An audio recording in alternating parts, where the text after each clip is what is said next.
I'm Matt, Program Manager at Datasphere Technologies, and I'm going to talk a little bit in this tutorial about logging into the LocalNet websites. This tutorial is geared specifically for reporters, site producers, and site administrators. So if you don't fall into one of those three categories, head back to help.datasphere.com and find out more information in your specific area. So logging into a website, we've all done it. But before we talk about how it works on LocalNet sites, let's talk a little bit about what LocalNet actually does. So LocalNet is actually a collection of sites that are broken down by community, and they're kind of linked together with this system called LocalNet, which allows each site to have its own content, but also, if desired, share content between the different communities. So when you're posting a story on LocalNet, you generally, let's say you want to post to downtown, what you would generally do is then post a story.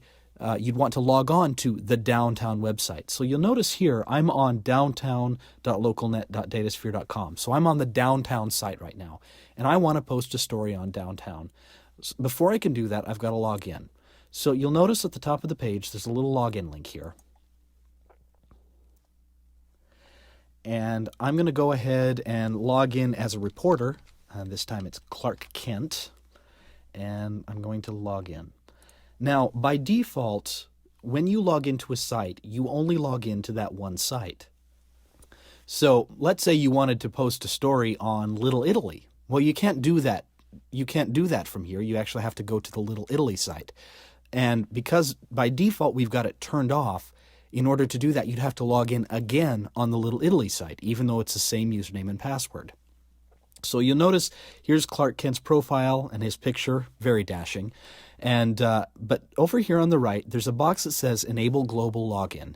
What this does is it allows you to, when you log into one site, you log into all of the sites, and you'll stay logged in for 90 days. So you don't have to log in every single time.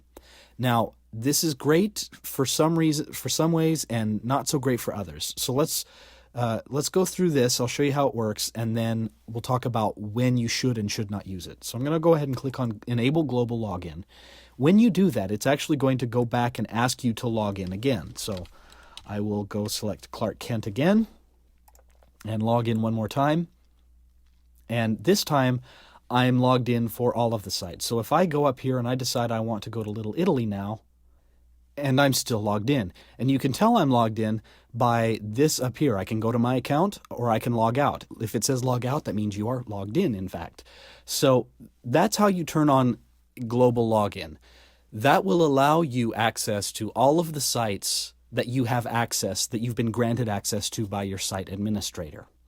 Now, when should you and when should you not use global login? If you are on a shared computer, you probably should not use global login.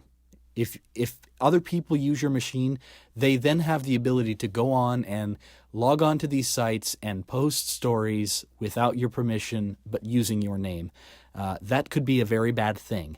So if you are on a shared computer, if you are on a computer that isn't secured, or generally speaking, if you're not going to be using your computer for a while, enabling global login probably isn't the best idea. Or conversely, make sure you log out every single time when you're done posting stories, because then the next time you come back to the computer, you will have to log in again.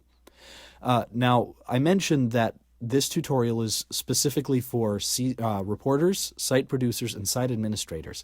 It is not for community content providers, because generally speaking, CCPs only log into a single neighborhood. And we'll talk a little bit more about that in the site administration section on the website, but just note that CCPs do not have the ability to log in using that Enable Global Login. So that's the best way to log in on the Datasphere LocalNet sites.